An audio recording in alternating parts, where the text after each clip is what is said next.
చకరక చీచాచో చకలోరం గండో వండో లకరకటం అక్కో టక్కో ఇడిగిడిగిడిగో ఇడిపాయ్ బిడిపాయ్ చిక్ చిక్ చో గిలిగిన్ mall చోల్ చోల్ mall మకన కకు బుగరే టకు బుగరే చకలక బెక్కో చిక్కో సిల్సిల్ సిల్గో బగడుం చకడుం చిక్ చిక్ చో देखो देखो क्या ये पेड़ है। पुलकित, हम सब जानते हैं कि ये है तारे ज़मीं पर का गाना। क्यों?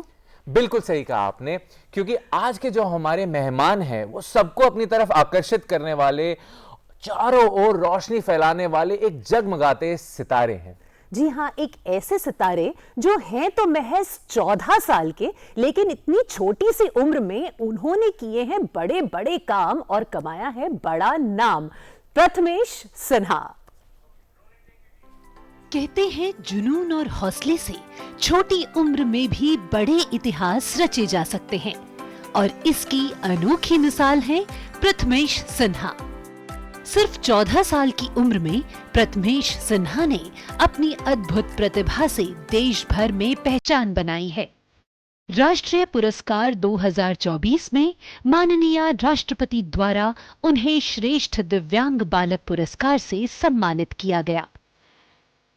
इतना ही नहीं, उन्होंने डिजिटल इंडिया वीक के दौरान माननीय प्रधानमंत्री श्री नरेंद्र मोदी जी से भी मुलाकात की और उनके सामने ब्रेल लर्निंग डिवाइस एनी का प्रदर्शन किया। प्रथमेश थिंकरबेल लैब्स के ब्रांड एम्बेसडर हैं, एक कंपनी जो दृष्टिहीन लोगों के लिए एनी जैसी ब्रेल लर्निंग डिवाइस बनाती है। मोटिवेशनल स्पीकर के रूप में प्रथमेश ने global business summit 2024, doctors day conclave, boat, IIS Bangalore और सोनी पिक्चर्स जैसे बड़े मंचों पर अपने प्रेरणादायक विचार साझा कर चुके हैं। प्रथमेश सिन्हा एक छोटी उम्र में बड़ी मिसाल, जो दुनिया को यह सिखाते हैं कि सपने देखने और उन्हें पूरा करने की कोई सीमा नहीं होती। प्रथमेश, बहुत बहुत स्वागत है डीडी मॉर्निंग शो में आपका। कैसा लग रहा है आज दूरदर्शन पर आकर? मुझे बहुत अच्छा लग रहा है, बहुत खुशी हो रही है, और मैं आपका पूरी टीम का धन्यवाद देता हूं जो आपने मुझे यहाँ पर आमंत्रित किया। अच्छा, ये बताइए, धन्यवाद तो हम आपका करते हैं कि आप हमारे शो पर आए, आपने हमारे शो की शान बढ़ाई है। मुझे तो आना ही था। ये जैसे आपकी टैगलाइन है, देश का पहला चैनल, देश का अपना चैनल, तो ऐसे चैनल पे मुझे तो आना ही था। अच्छा, ये बताइए, आप सिर्फ 14 साल के, 15 जैन को आपका बर्थडे था, आप 14 इयर्स के हो गए, है ना? अच्छा, 14 इयर्स में आपने मतलब देश का जो सर्वोच्च पुरस्कार होता है जिसे हम नेशनल अवार्ड कहते हैं, आपको नेशनल अवार्ड मिला है। प्रधानमंत्री मोदी जी ने आपके बारे में कहा है, ठीक है, आप उनसे मिले भी हैं। उसके अलावा जितनी चीजें हम सोच सकते हैं ना कि हम शायद 60 साल की उम्र में जाकर अचीव करेंगे, आपने 14 साल में अचीव कर ली है। आप एक मोटिवेशनल स्पीकर भी हैं, आप शार्क टैंक पे भी जा चुके हैं, आप एक ब्रांड एम्बेसडर है। मोदी जी को आपके बारे में यह बात सबसे अच्छी लगी थी कि आपने कहा कि मैं थिंकरबेल्स का ब्रांड एम्बेसडर हूं, और उन्होंने कई बार ये बात कही। अच्छा, ये बताइए कि आज जो हमारे जितने दूरदर्शन के दर्शक हैं, जब आप उनसे बात करेंगे तो कुछ बड़ा इंस्पायरिंग सा हो जाए शुरुआत के लिए। सपने आपको बड़े देखने चाहिए और उनको पूरा करने के लिए मेहनत करनी चाहिए। और APJ अब्दुल कलाम कहते हैं कि सपने वो नहीं है जो हम सोते हुए देखते हैं, सपने वो हैं जिनके बारे में हम सोचते हैं और उसे पूरा करने के लिए मेहनत करते हैं। मुझे तो ऐसा लगता है कि अगर आप पूरी मेहनत करेंगे और जिस भी फील्ड में आप जो करना चाहते हैं उसके लिए पूरी लगन से काम करिए, पूरा अपना गिव योर बेस्ट, तो ऐसा कुछ नहीं है जो आप हासिल ना कर सकें। अच्छा, तो कोई मंत्र है क्या इसके लिए? एक मंत्र है कि कर्मण्येवाधिकारस्ते मा फलेषु कदाचन मा कर्म फलेतुर्भुर्माते संगोष्ठ कर्मणि। मतलब आप जैसा कर्म, आपको कभी भी कर्म करना है, फल की चिंता नहीं करनी चाहिए। आप जैसा कर्म करोगे फल आपको वैसे ही प्राप्त होगा। तो यही मेरा सक्सेस मंत्र है, मैं बस कर्म करता हूँ, फल की चिंता नहीं करता हूँ। क्या बात है, इतने छोटे बच्चे के अगर मुंह से हम ये सब सुने तो मतलब क्या बोलूं, गदगद हो गई मैं तो। स्टार्टिंग इंस्पिरेशनल हो गई। तो अब प्रथमेश, आप हमें बताइए, आप अपने फ्री टाइम में क्या करना पसंद करते हैं? मैं अपने फ्री टाइम में यूजुअली कुछ सुनता हूँ। मैंने आपको पहले बताया मैं थोड़े कार्टून्स भी देखता हूँ। कार्टून्स देखते हैं आप? हाँ, कौन से कार्टून्स? पोकेमोन देखता हूँ, उसके अलावा डोरेमोन, शिनचैन, ये सारे कुछ कार्टून्स है। अगर कभी लगा तो एंटरटेनमेंट के लिए देख लेता हूँ। बाकी मैं हमेशा किसी ना किसी मोटिवेशनल स्पीकर का या करंट अफेयर्स का कुछ ना कुछ सुनता ही रहता हूँ यूजुअली अपने फ्री टाइम में। अच्छा, कौन सा आपके फेवरेट मोटिवेशनल स्पीकर है? किन किन को सुनते हैं आप? मैं जैसे आपकी कुमार विश्वास को सुन लेता हूँ, फिर अच्छा। ये मनोज मुंतशिर हैं, उनको सुनता हूँ। उनके अलावा काफ़ी सारे स्पीकर्स हैं जिनको मैं सुनना पसंद करता हूँ। और प्लस एक चीज़ और है कि जैसे आपके ही दूरदर्शन के एंकर हैं, जिसमें जैसे मोटिवेशनल स्पीकर हूँ तो हमेशा कोशिश करता हूँ कि मेरी लैंग्वेज, मेरे शब्द हमेशा अच्छी रहे। तो आपके दूरदर्शन के जो एंकर थे शमी नारंग, हाँ, तो उनको मैं सुनता हूँ कि वो काफ़ी अच्छा बताते हैं कि कैसे अपनी लैंग्वेज पे ध्यान रखना है या क्या आपको यूजुअली बोलते समय करना चाहिए। तो ये सभी चीज़ें मैं सुनता हूँ। तो कोई एक ऐसी उनकी बात जो आपके मन में घर कर गई? मुझे तो ऐसा लगता है कि उन्होंने बताया था कि आवाज़ जैसे मैं बोल रहा हूँ तो लैंग्वेज सबसे इम्पोर्टेंट चीज़ है। आवाज़ जो है बस एक माध्यम होती है, बाकी लैंग्वेज जो है हमें हमेशा शुद्ध रखनी चाहिए, हमेशा लैंग्वेज का ध्यान रखना चाहिए। ये जब भी वो बताते हैं ना, मुझे इस बारे में बड़ा अच्छा लगता है। तो मुझे पता चला है कि जैसे आपकी जो दिन की शुरुआत है ना, वो होती है एक मंत्र से, ठीक है, और सोने तक आपकी जो पूरी दिनचर्या होती है उसके अंदर आप ईश्वर का धन्यवाद करते हुए, उनकी स्तुति करते हुए बिताते हैं, है ना? कराग्रे वसते लक्ष्मी से शुरुआत होती है आपके दिन की? जी, पहले मैं कराग्रे वसते लक्ष्मी से करता हूँ। हाँ। उसके अलावा फिर समुद्र वसने देवी पर्वत स्तन मंडली, ये जो धरती माँ का मंत्र है वो पढ़ के उन्हें प्रणाम करता हूँ। फिर ब्रह्मा मुरारी त्रिपुरांतकारी, ये नवग्रह का मंत्र है वो पढ़ लेता हूँ। तो ये तीनों मंत्र से मेरी सुबह की शुरुआत हो जाती है। फिर आधे घंटे मेरी फ्रेश होने के बाद पूजा होती है। हाँ। और बस यही नॉर्मल होता है। क्या बाकी ईश्वर का तो धन्यवाद, आप दिन भर देते रहो, उनके बारे में सोचते रहो, चिंतन करते रहो, बस। अच्छा, अगर हम आपसे कोई एक स्तोत्र सुनना चाहें या कुछ मंत्र सुनना चाहें तो आप क्या सुनाएंगे? आपका फेवरेट क्या है? शिव तांडव स्तोत्र में एक मंत्र है, 13वां श्लोक है उसका, मुझे बहुत अच्छा लगता है। हाँ, कौन सा? आपको कदा निलिम्प निर्झरी निकुंज कोटरे वसन विमुक्त दुर्मति सदा शिरस्थमन जलिम वहन विलोल लोल लोचनो ललाम भाल लग्नक श्वेति मंत्र मुच्चरण कदा सुखी भवामि हम। तो ये मंत्र हमेशा मुझे अच्छा लगता है, वो एक तरह भक्ति रिफ्लेक्ट करता है ये मंत्र। तो क्या आप हमेशा भगवान को याद करते हैं? कौन से ऐसे पल हैं जिसमें आप भगवान को अपने साथ पाते हैं? भगवान तो हर समय मेरे साथ हैं, हमेशा मेरी मदद कर रहे हैं। आप ही का दूरदर्शन का कॉल आया था मुझे, तो लगा था कि हाँ, भगवान ने ऐसा किया कि अब दूरदर्शन पे जाने का मौका मिल रहा है। अगर कुछ ऐसा हो जाए जो आप नहीं चाहते लेकिन आपके साथ वो हो गया, तब कैसे रिएक्ट करते? तब भी भगवान की लीला है? मैं जो नहीं चाहता हूँ वो मेरे साथ हो गया, तो इसमें भी भगवान ने कुछ सोच कर ही किया होगा ना। आप बताइए, जैसे आपकी कोई फैमिली मेंबर है, बच्चा ही समझ लीजिए, हाँ। वो आइसक्रीम मांग रहा है, आप उसको आइसक्रीम के लिए मना कर दें, तो वो तो नहीं चाहता आप उसको मना कर दें। आपने मना क्यों किया? क्योंकि उसकी अच्छाई के लिए था। बिल्कुल सही। मैं जो नहीं चाहता वो मेरे साथ हो रहा है क्योंकि मेरी अच्छाई के लिए है। ये मैं भगवान के लिए सोचता हूँ कि अगर उन्होंने ये डिसाइड किया है, कहीं ना कहीं अच्छे के लिए ही होगा। जो आज नहीं तो कल कभी ना कभी पता चल जाएगा। तो कभी कभी दुखी होते हैं उसके बावजूद भी, जब पता है ये सच है, लेकिन उसके बावजूद भी कभी कभी किसी चीज पर दुख होता है या नहीं होता? दुख तो होता है, लेकिन फिर मैं हमेशा सोचता हूँ कि ठीक है, क्या फर्क पड़ता है। हाँ। जो होना था वो हो गया। Always mind should be over the matter, not matter over mind. Wow. So ये मैं हमेशा ध्यान रखता हूँ। अपना रिमोट कंट्रोल किसी के हाथ में नहीं देता। मैं ठीक नहीं हूँ, ये ठीक नहीं है, वो ठीक नहीं है, मैं वो नहीं रहा, तो मैं खुश कैसे रहूँ? मैं दूसरी चीजों के लिए खुश होता हूँ जो मेरे पास है।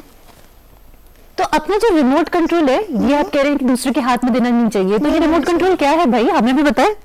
रिमोट कंट्रोल यही रिमोट कंट्रोल है। आपके किसी के कहने से दुखी हो गए, हाँ। किसी के कहने से खुश हो गए, हाँ। किसी ने वो तारीफ कर दी तो खुश हो गए, किसी ने बुरा कह दिया दुखी हो गए, या फिर कुछ हो गया तो दुखी हो गए, कुछ नहीं हुआ तो भी दुखी हो गए, तो है ना? दुखी हो गए, या कुछ अच्छा हुआ तो खुश हो गए। तो ऑलवेज हैप्पी रहना चाहिए। एक हार्मोन होता है डोपामाइन। हाँ। आप जब भी हैप्पी होते हो ना, वो रिलीज होता है और आपकी बॉडी को हील करता है। तो हमेशा खुश रहना चाहिए। प्रथमेश एक बात बोलूं, एक कन्फेशन, बताइए। आप जब आप यहाँ आए हैं ना, मेरा डोपामाइन तो बहुत बढ़ गया है। आई एम रियली हैप्पी और इतना अच्छा लग रहा है आपसे बात करके यार। मतलब सबको ऐसे खुश करके रखते हो ना, मतलब एकदम ऐसी ऑरा है आपकी कि आप जहाँ आ जाए वहां सब लोग आसपास खुश हो जाते हैं। पता है आपको? क्या आपका कोई मंत्र है जो आप लेके चलते हैं खुश रहने के लिए? खुश रहने के लिए मैं जो मंत्र लेके चलता हूँ, हाँ। वो यही है, जो होता है अच्छे के लिए होता है। उसके अलावा हमेशा भगवान से प्रार्थना करता हूँ कि अच्छा हो। उसके अलावा मैंने जो रिमोट कंट्रोल वाली बात कही थी, तो उसके लिए एक मंत्र अपने साथ रखता हूँ मैं, ओम इग्नोराय नमः। इग्नोराय नमः। इग्नोराय नमः, वाह क्या बात है। तो मतलब जो नहीं चाहिए उसको ओम इग्नोराय नमः। कितनी बार जाप करना पड़ता है इस मंत्र का दिन में? जितनी दिल की ठेस पहुंची उतनी बार जाप कर लो। अच्छा, ओके, डायरेक्टली प्रोपोर्शनल है ना, जितनी ठेस पहुंची उतनी ज्यादा बार। जितना दुखी होने का मन कर रहा है उतना जाप कर लीजिए। अरे वाह क्या बात है, ओम इग्नोराय नमः। ठीक है, मैं भी करूंगी, अब आगे से फॉलो करूंगी और इसके जो रिजल्ट्स आएंगे ना मैं पक्का आपको बताऊंगी। बिल्कुल। वैसे पता है मुझे बहुत अच्छा लगा, मैंने इंस्टाग्राम पे मैं आपको बहुत समय से फॉलो कर रही हूँ और मेरे ख्याल से आपके कितने फॉलोअर्स हैं भाई? सब लोगों को बताओ कितने फॉलोअर्स हैं आपके? ये कुछ 60-61,000 अराउंड। 60-61,000 फॉलोअर्स हैं। मैं भी आपको बहुत समय से फॉलो कर रही हूँ और मैंने सोचा नहीं था कि इतने बड़े सेलिब्रिटी मैं एक बार सिर्फ एक मैसेज करूंगी और तुरंत 10 मिनट के अंदर अंदर उनका जवाब आएगा कि हाँ मैं आ रहा हूँ डीडी मॉर्निंग शो पे। हाँ, तो देखिए मैं सेलिब्रिटी हूँ लेकिन आज भी मैं स्पेशली बिल लोगों के लिए काम कर रहा हूँ। मुझे आज भी दिखाना है कि हमें दया की नहीं अवसर की जरूरत है। इसलिए आप दूरदर्शन जैसा अवसर आए मैं मना कर दूं, ये कैसे हो सकता है? इसीलिए। क्या बात है। अच्छा पुलकित, आप जानते हैं ये गाना भी गाते हैं बहुत अच्छा है ना, और यूकेलेले भी बजाते हैं। मंत्र तो हमने भाई आपके सुन ही लिए हैं और मोटिवेशनल स्पीकर आप हैं और न जाने कितने कितने कितने टैलेंट्स हैं। बड़े होकर इनमें से कौन सा टैलेंट को अपना प्रोफेशन बनाएंगे या कुछ और सोच रखा है अपनी प्रोफेशनल जर्नी के बारे में? मैंने तो सोचा कि मैं आईएएस ऑफिसर बनूंगा। अच्छा, क्यों? लेकिन आईएएस ऑफिसर ही क्यों? मैं चाहता हूँ कि गवर्नमेंट के साथ रह के मैं स्पेशली एबल लोगों के क्षेत्र में काम कर सकूँ, स्पेशली एबल लोगों की बात रख सकूँ। साथ ही साथ दो क्षेत्र और है, स्वास्थ्य और शिक्षा के, इन दोनों को सुधार सकूँ। ओवरऑल मेरा यही मकसद है कि मैं देश के एडमिनिस्ट्रेशन में एंटर करके देश की इंफ्रास्ट्रक्चर को स्पेशली एबल फ्रेंडली बना सकूँ, इंक्लूसिव बना सकूँ और देश को अपने डिस्ट्रिक्ट को टू द टॉप पहुंचा सकूं। प्रथमेश, आप अभी से गवर्नमेंट के साथ जुड़े हुए हैं, अभी आप प्रधानमंत्री से भी मिले, आप आईएएस बनना चाहते हैं, तो आपने कुछ सीखा वहां पे उनसे मिलकर के? देखिए मोदी जी जो है, जितना मतलब मैं उनको डिवाइस डेमोन्स्ट्रेट कर रहा था उस दौरान मोदी जी ने जितना अटेंशन पे किया, जितना उन्होंने डिवाइस पे कंसंट्रेट किया, मुझे बहुत अच्छा लगा वो चीज़। और उनके द्वारा मुझे जो आशीर्वाद दिया गया उनसे मैंने मतलब काफ़ी कुछ सीखने लायक उनसे। उन्होंने मुझे आशीर्वाद दिया, उसके बाद सब हुआ। तो आशीर्वाद जब उनका मिला मुझे तो मैंने बस यही सोचा कि वो माँ, महादेव, मोदी तीनों का हाथ मेरे सर पर है। अरे वाह क्या बात है, माँ, महादेव, मोदी तीनों का हाथ आपके सर पे, क्या बात है। अच्छा, आप अभी कह रहे थे कि आपने पर्पल फेस्ट को भी क्या कहते हैं, मॉडरेटर थे आप पर्पल फेस्ट में, है ना, और महामहिम राष्ट्रपति जी भी वहां थी, है ना, तो उनसे भी मिले क्या? उनसे बातचीत हुई? कैसा रहा एक्सपीरियंस? हो पाई थी बातचीत? जी बिल्कुल। मैं वहाँ पे एंकरिंग कर रहा था, तो वहाँ पे एंकरिंग हुई तो मैंने मामा बता रही थी कि राष्ट्रपति जो है वो पूछ रही थी मेरे बारे में, तो उनको बताया गया। तो उसके बाद जब मेरी एंकरिंग हुई तो ग्रुप फोटो हो रही थी जिसमें मैं भी था। तो राष्ट्रपति स्वयं आगे बढ़कर मुझसे मिलती हैं, मुझसे बात करती हैं, साथ ही साथ उन्होंने मुझे चॉकलेट भी दी। तो बाकी प्रेसिडेंट से मिला, उन्होंने कहा कि बहुत अच्छे बच्चे हो तुम, बहुत अच्छी एंकरिंग की। तो फिर मैं मम्मा को बोलता हूँ कि मम्मा अब मुझे प्रेसिडेंशियल डिक्लेरेशन मिल गया कि मैं अच्छा बच्चा हूँ, मुझे कोई कुछ नहीं कहेगा। पीएम ने भी आपको कोई गिफ्ट दिया? पीएम ने, उन्होंने क्या कहा आपसे? जैसे पीएम का जो प्रोग्राम होता है वो तो बहुत टाइट शेड्यूल था उनको फिर भाषण भी देना था, तो बस आए, मुझसे मिले वो। उसके अलावा उनके मिलने के बाद वो वहाँ से बस 1 मिनट का समय था, वहाँ पे मिले, मुझसे बात की और वापस वहाँ से फिर दूसरे स्टॉल्स विजिट करने चले गए। तो ज़्यादा बात नहीं हो पाई थी, बस on to the topic device पे बात हुई, बस उतना ही हो पाया था। बाकी दोस्त बना लिया उन्होंने आपको। हाँ, दोस्त अरे बना लिया। लेकिन ये तो 1 मिनट का समय था, लेकिन 1 मिनट में प्रथमेश का जो इम्प्रेशन था मोदी जी के ऊपर वो इतना बड़ा था कि बाद में भी उन्होंने एक स्पीच में आपका रेफरेंस दिया और कहा कि मैं 11 साल के प्रथमेश से, तब आप 11 साल के थे, है ना, कि मैं 11 साल के प्रथमेश से मिला, और जब मैंने उससे उसका परिचय पूछा तो उसने कहा कि मैं ब्रांड एम्बेसडर हूं, और वो जो कॉन्फिडेंस था वो मोदी जी के दिल में घर बना गया। एक प्रथमेश करके बच्चा मुझे मिला, वो देख नहीं पाता है, आयु बहुत छोटी है, 11 साल का होगा। मैंने उसको अपना परिचय पूछा, वो कहता है मैं तो ब्रांड एम्बेसडर हूं। यानी डिजिटल इंडिया के क्षेत्र में हम जो इक्विपमेंट को लेकर के काम कर रहे हैं, मैं उसका ब्रांड एम्बेसडर हूं। इतने कॉन्फिडेंस से वो बात कर रहा था। यानी ये सामर्थ्य जब देखते हैं तो विश्वास और मजबूत हो जाता है, ये देश सपने साकार करके रहेगा। जैसे उस वक्त हम लोग बात कर रहे थे, मैं और संस्कृति दीदी, एक एलिवेटर कॉन्वर्सेशन होती है। एलिवेटर कॉन्वर्सेशन मतलब आप लिफ्ट में हो, हाँ, कोई दूसरा आदमी आपके पास खड़ा है, अब आप दोनों आपस में बात करने लगो। मान लीजिए आपको 2nd फ्लोर से 10th या मतलब कितने भी फ्लोर तक जाना है, उसको थोड़ा पहले उतरना है, ठीक है, तो वो बात कर रहा है वो आपसे, और जब एलिवेटर खुले और उसके उतरने का समय आए, उतरने के बाद भी वो कोशिश करे कि आपसे बात हो सके किसी प्रकार, उतरने के बाद भी वो आपको याद रखे। क्या तो बात ये है। होती है एलिवेटर कॉन्वर्सेशन, कि आप जितने भी देर मिल रहे हो बस इतना मिलो कि वो आपको इंसान याद रखे। क्या बात है। आपने मुझे बताया प्रथमेश बहुत अच्छा गाते हैं, क्यों ना हम कुछ सुन ले प्रथमेश के टैलेंट के थ्रू। जी ठीक है। क्या सुनाएंगे? श्रीकांत का गाना है जो मैं सुना रहा था, तो वो सुनाता हूँ मैं आपको। हाँ ठीक है। काश के दिन ऐसा हो कांधे पे तेरे ढल जाए, तो दिन वो होगा कितना खुशनुमा। तेरी तमन्ना ऐसी हर रोज बता के जाए, तू रह जा बन के मेरा आसमां। तेरे संग जीना ही तो जीना मेरे हमदम, अपना है माना मैंने माना तुझे हरदम, गूंजे हवाओं में है तेरी मेरी सरगम पिया। जो तू मिल गया दीवाने बने हम तेरे प्यार में मुस्कुराने लगे। जो तू मिल गया दीवाने बने हम तेरे प्यार में मुस्कुराने लगे। हम सब भी प्रथमेश के लिए यही गाते हैं कि भाई जो तू मिल गया दीवाने बने, है ना, हम सब दीवाने हो चुके हैं। आई एम श्योर ये तो हम लोग यहाँ बैठकर बात कर रहे हैं ना, ऊपर पैनल पर भी सब यही कह रहे हैं, और उसके अलावा जितने लोग इस वक्त हमें देख रहे हैं ना डीडी पर, सब यही कह रहे हैं कि दीवाने बने प्रथमेश। अच्छा, आप कविता भी बहुत अच्छी सुनाते हैं, तो एक कविता भी सुन लेते हैं। अब गाना तो सुन ही लिया है ना, एक अच्छी सी कोई कविता जो आपको बहुत पसंद हो। कि कुछ ख्वाब तेरे अधूरे से, कुछ ख्वाब मेरे अधूरे से, कुछ ख्वाब तेरे अधूरे से, कुछ ख्वाब मेरे अधूरे से, मंजिलों का पता नहीं रास्ते भी टेढ़े मेढ़े से, हौसलों को भरकर अपनी मुट्ठियों में चल पड़ा हूँ मैं रास्ते पगडंडियों से। मंजिल मिलेगी सोचकर कदम बढ़ाएंगे, मंजिल मिलेगी सोचकर कदम बढ़ाएंगे, नहीं चले तो रास्ते थोड़े ना रुक जाएंगे। अरे वाह। एक जिद है और एक हौसला, बाकी सब तो अफसाना और ख्वाब सा। उम्र छोटी और ख्वाब बड़े बुन लिए, उम्र छोटी और ख्वाब बड़े बुन लिए, नित नए सपने अब हमने तो चुन लिए। मंजिलों को पाने का हौसला इतना विशाल हो जाए, मंजिलों को पाने का हौसला इतना विशाल हो जाए, कुछ ऐसा कर दिखाऊं कि जिंदगी एक मिसाल हो जाए। बहुत बहुत बहुत खूबसूरत।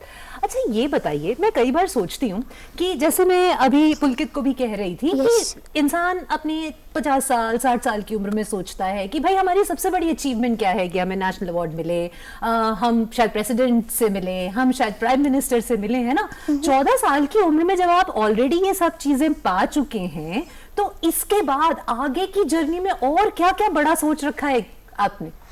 देखिए, मुझे तो ऐसा लगता है कि इंसान को हमेशा विकास की तरफ बढ़ना चाहिए।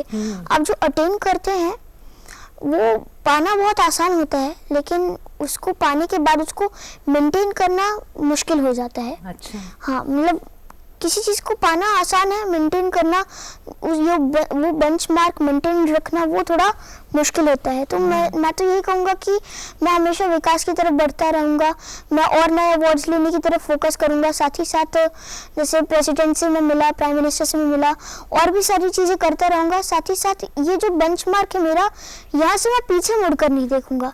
अब जो भी करना है इससे ऊपर, इससे आगे करना है, यहाँ से पीछे मुड़कर नहीं देखना है। क्या बात है।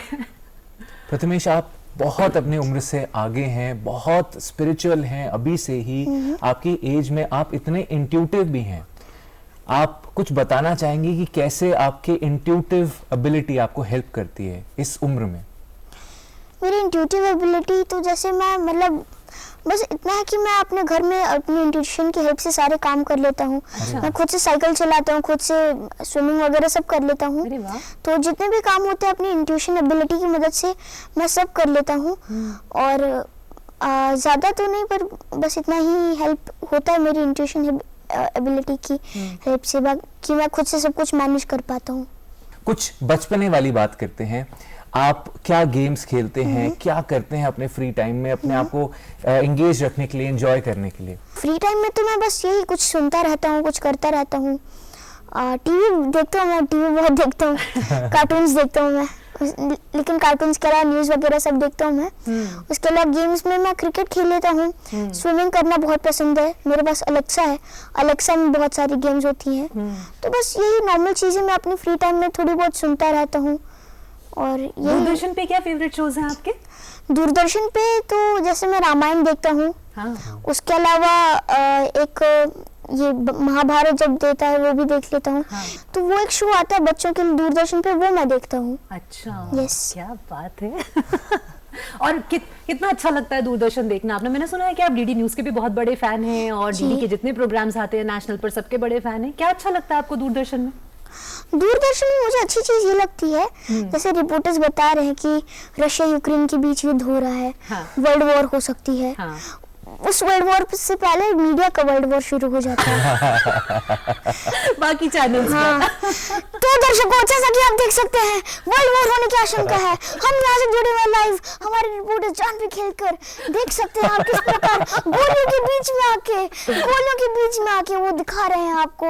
ये हमारे कैमरामैन कितने बहादुर हैं, ये सब वो पूरे इमोशंस में आ जाते हैं। लेकिन डीडी जो है, जैसे इंडिया जो है वो हमेशा न्यूट्रल रहता है। वो अपना न्यूज़ के हिसाब से न्यूज़ दिखाते हैं, वो ज़्यादा इमोशंस में नहीं जाते और बहुत अच्छे से वो हर न्यूज़ को कवर करते हैं, लोकल से लेके हर जगह को। वरना वो एक न्यूज़ पर ही आ जाते हैं। किसी न्यूज़ शो को ही होस्ट कर रहे हैं, किसी एक टॉपिकल शो को जिसमें हम किसी सब्जेक्ट पे डिस्कस कर रहे हैं? हाँ, तो मैं तो हमेशा यही कोशिश करूँगा, जैसे पैनल में जो लोग होते हैं बहुत कुछ बोलने की कोशिश करते हैं, तो मैं सबको बैलेंस्ड रखूँ। हाँ। अपनी न्यूज़ को बैलेंस्ड रखूं। जब भी कोई वर्ल्ड वॉर जैसी चीज सुनता है, डर हो जाता है कि महंगाई बढ़ेगी, ये बढ़ेगी, वो बढ़ेगी। मैं लोगों को डराने की बजाय न्यूज़ जैसी चीजें बताऊं उन्हें, और साथ ही साथ मैं माहौल को नॉर्मलाइज रखूं। उसके अलावा ऐसे बताऊं कि दर्शक बहुत आसानी से समझ सके। What do you think is one thing that every leader must have in him? मुझे तो ऐसा लगता है कि एक लीडर जो होता है, लीडर का काम होता है टीम प्लेयर बनना, और लीडर का काम होता है चीज़ों को लीड करना। तो मैं तो यही चाहूँगा कि अगर मैं किसी टीम में कुछ हूँ तो हर किसी को समान अवसर दूँ। मुझे तो लगता है कि एक क्वालिटी जो हर लीडर में होनी चाहिए वो अपने जिसको लीड करे उसको मोटिवेटेड रखना। जैसे मान लीजिए कोई वॉर होने वाले कुछ है, तो सेनापति ऐसा होना चाहिए जो जवानों का इतना मोराल हाई कर दे कि लगे कि अभी वो युद्ध मैदान में जाएंगे और अभी युद्ध खत्म करके आएंगे। तो ऐसा होना चाहिए ना लीडर, जिस पे सबको नाज हो, जिस पे सबको गर्व हो, and they should be happy that they are being leaded by him. वरना कोई भी आगे आ जाता है तो लोगों को लगता है कि ये क्यों आगे है, मैं क्यों नहीं आगे हो सकता। ऐसी क्वालिटी होनी चाहिए कि सब खुश रहे कि we are happy to be leaded by him और हर। अच्छा, तो जब आप शार्क टैंक में गए उसके बाद आपके पास मतलब ओवरनाइट आपकी फैन फॉलोइंग बहुत बढ़ गई है ना? हर जगह पे सेलिब्रिटी स्टेटस हो गया प्रथमेश का। तो घर पर भी थोड़ा सेलिब्रिटी स्टेटस मेंटेन करते हैं क्या? देखिए, मुझे तो ऐसा लगता है सेलिब्रिटी में अभी नहीं हूँ, मैं अभी भी बस एक नॉर्मल बच्चा हूँ। और घर पे किस बात का सेलिब्रिटी? घर पे सेलिब्रिटी नहीं होता है कोई भी। घर पे आप बस आप बेटे हैं, आप जो भी है आपकी पहचान होती है। और मुझे ऐसा लगता है कि घर पे अगर सेलिब्रिटी स्टेटस मेंटेन होना शुरू हो जाए ना तो फिर बहुत प्रॉब्लम हो जाएगी, क्योंकि फिर घर ही वो जगह होती है जहाँ आप मैनर्स सीखते हैं, घर ही वो जगह होती है जहाँ आपको सही गलत के बीच का अंतर सिखाया जाता है। कल को मम्मा या कोई भी मुझे डांटना छोड़ दे कि नहीं नहीं ये सेलिब्रिटी है, इसको क्यों डांटे, क्या करे, तो मेरे लिए मुश्किल हो जाएगी, क्योंकि फिर मुझे समझ नहीं आएगा कि सही क्या है गलत क्या है। अब जैसे मुझे तो समझ आता है, लेकिन कोई भी बच्चा किसी भी घर में स्टारडम नहीं होता है। घर बस घर होता है आपका जो वक्त होता है अपने लोगों के साथ रहने का। घर वो जगह होती है जहाँ पे आप सीखते हैं, आप डटाते हैं, आप सुधरते हैं और हमेशा इस बात का ध्यान रखते हैं कि आप जो कर रहे हैं वो सही है। जैसे मेरी मम्मा जो है, मैंने कहा था कि जो भी है मतलब घर से शुरुआत होनी चाहिए हर चीज़ की, और हमेशा घर जो है आपका वही आपको अच्छे मैनर्स देता है। आप बाहर जैसे हैं यानी वैसे ही घर पे हैं। तो इस बात का मैं हमेशा ध्यान रखता हूँ कि अगर मैं डटा रहा हूँ तो मुझे नहीं कहना चाहिए मम्मा मैं सेलिब्रिटी हूँ। मैं डटा रहा हूँ मतलब मैं गलत हूँ और मुझे उस चीज़ को सही करना है। अच्छा, आप थिंकर बेल्स के एनी जो एक ब्रेल एक सॉफ्टवेयर है या कहेंगे कि एक ब्रेल डिवाइस है ना, उसके ब्रांड एम्बेसडर हैं, तो कैसे बने आप एनी के ब्रेल एम्बेसडर? तो क्या हुआ था एक बार, जैसे मेरा सेकंड ऑपरेशन हुआ था ब्रेन ट्यूमर का। उसके बाद मैं नॉर्मल लाइक स्कूल तो कोई एडमिशन दे नहीं रहा था, तब तक होम स्कूलिंग में था। फिर ब्लाइंड स्कूल में मेरा एडमिशन होता है, तो वहाँ पे 3 महीने ही था मैं, ठीक है। लेकिन फिर क्या हुआ कि नवंबर में थिंकरबेल लैब्स आती है, वो एनी डिवाइस इंस्टॉल करती है। तो मैं बहुत क्यूरियस था, मेरी क्यूरियोसिटी को देख के वो जो को फाउंडर वहाँ के सैफ भैया वो मुझे कहते हैं कि ठीक है तुम बैठ सकते हो एनी की ट्रेनिंग में, क्योंकि वो ट्रेनिंग थी 5th ऑनवर्ड्स की, मैं 3rd में था। तो उन्होंने बैठने दिया मुझे, वहाँ पे मैंने एक चैप्टर कंप्लीट किया और जिस तरह से मैंने एनी सीख ली वो बहुत खुश हुए देख के। तो वो मेरे टच में, लॉकडाउन हो गया फिर, लेकिन वो मेरे टच में थे कि आप कैसे पढ़ा रहे हैं, इसको क्या हो रहा है, कि बाकी बच्चे तो नॉर्मल स्कूलिंग में है, मैं कैसे पढ़ रहा हूँ, सब जान रहे थे। फिर 2022 में मुझे शार्क टैंक की अपॉर्चुनिटी मिलती है, जहाँ पे वो मुझे बुलाते हैं। जब मैं बाहर था तो मैं जब एयरपोर्ट से घर पहुँचता हूँ तब मुझे कॉल आता है और फिर मुझे डिसाइड होता है कि हाँ मैं जाऊँगा। संडे की बात है ये, मंडे को मैं निकल जाता हूँ शूट के लिए। तो ये सभी चीज़ें होती हैं। और जहाँ तक ब्रांड एम्बेसडर की बात है, बहुत स्पॉन्टेनियस था, वहाँ पे सब फाउंडर्स थे, को फाउंडर्स थे। मैं क्या था वहाँ पे, मैं था ब्रांड एम्बेसडर, मैं था रिप्रेजेंटेटिव। तो आपको लगता है कि बाकी बच्चों को भी इस तरह के डिवाइसेस का एक्सेस मिलना चाहिए, और कहाँ कोई कमी है आपको लगता है अपने आसपास के लोगों को देखकर कि कमी है, अभी भी इस तरह की सुविधाएं पहुंच नहीं पा रही?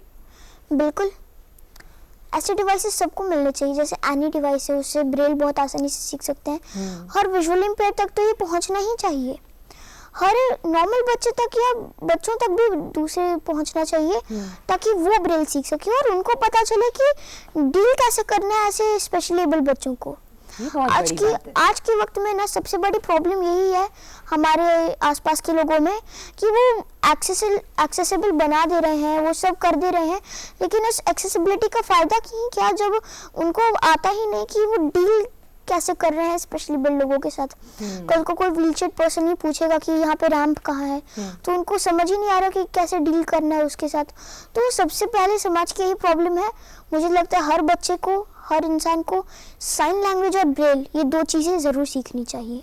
बिल्कुल, बहुत बड़ी बात आपने कही है कि जितना ज़रूरी है कि हम स्पेशली एबल्ड बच्चों को या स्पेशली एबल्ड लोगों को उनके एक डिवाइसेस या किस तरह से हम एक्सेसिबिलिटी उन तक पहुंचाएं, लेकिन उतना ही ज़्यादा ज़रूरी है कि समाज में भी उसकी समझ हो। यस, बहुत बड़ी बात है, बहुत बड़ी बात। थैंक यू प्रथमेश, आपके साथ मिलके हमें बहुत अच्छा लगा, हम इंस्पायर हो गए आपसे मिलके। मुझे भी बहुत अच्छा लगा। पर चलते चलते इतनी जल्दी तो नहीं जाने देंगे, चलते चलते कुछ भी जो मन में आ रहा है ना, वो हमारे दर्शकों के लिए और हम दोनों के लिए भी कुछ सुना दो। देखिए, आप दोनों के लिए तो मैं यही कहूँगा, आप दोनों बहुत अच्छे एंकर्स हैं, बहुत अच्छी एंकरिंग कर रहे हैं आप, ठीक है, बहुत अच्छा काम कर रहे हैं कि ऐसी इंस्पिरेशनल जर्नी, जैसे मेरा तो पता नहीं लेकिन बाकी इंस्पिरेशनल जर्नीज आप पहुंचा रहे हैं लोगों तक, उन्हें इंस्पायर कर रहे हैं। ये जो शो है आपका ऐसे लोगों के बारे में डिस्कस करता है, बहुत अच्छी बात है। और बाकी दर्शकों के लिए यही कहना चाहूँगा कि वो पॉजिटिव रहें, मोटिवेटेड रहें, और मैंने जो भी बताया कि ओ मकदूरानामा फॉलो करें या खुश रहे, ये सभी चीज़ें, तो ये सभी चीज़ें अपनी लाइफ में इम्प्लाई करें और हमेशा खुश रहें, हमेशा मोटिवेटेड रहें और हंसते रहें। बस यही कहूँगा उन्हें। क्या बात है। तो हंसते रहिए, हंसाते रहिए और आप इसी तरह से दिन ब दिन और प्रगति करते रहिए। जो विकास की आपने बात कही, हमेशा विकास के पथ पे डटे रहें और आगे बढ़ते रहें, यही हमारी शुभकामनाएं हैं और यही हमारी प्रार्थना है ईश्वर से आपके लिए। बहुत अच्छा लगा कि आप आए। Thank you so much. Thank you for inviting me.